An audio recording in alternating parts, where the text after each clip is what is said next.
හරි මේ පොඩි ප්‍රශ්නයක් ආවා LED පැනල් ලයිට් එකේ මේක අර සිවිලින් එකට මේ එල්ලන සිවිලින් එකට හයි කරන්නේ මේක පොඩි ප්‍රශ්නයක් තියෙන එක පොඩ්ඩක් ගොඩක් අය දන්නේ නැහැ අමාරුයි හොයාගන්න LED පැනල් ලයිට් මේක වොට් 12 රුපියල් 1600ක විතර වෙන්නේ මේ සිවිලින් වලට එන ලයිට් එක මේක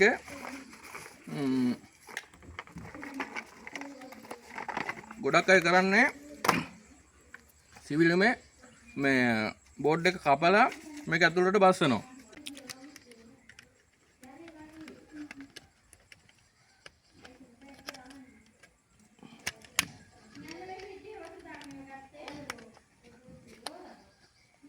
ටිකක් වෙලා යනවා ඈ ගන්න එපා.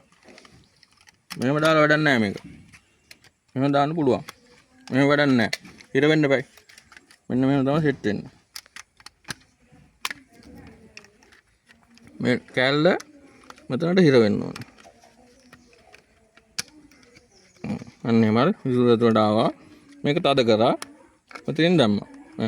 දැන් මේක ටෙන්ෂන් නෙමෙයි. මේක සිවිලින් බෝඩ් එකේ හිදුරක් කපලා මේක ගාන කපලා මෙහෙම ඇතුළට දානවා. හරිද? දාලා මේක ඇතාරපුවම මේක සිවිලින් බෝඩ් එක ලොක් වෙනවා. මේ සිවිලින් එක වටේටම කපලා මේක දාලා ඩබල් සයිඩ් ටේප් දාලා එහෙම කරන්න එපා. මේක සිදුර කපලා මේ සිදුර මේ වයර් කරා මේක ගහගන්න තියෙන. මේක ගන්න තියෙන. ඔච්චරයි.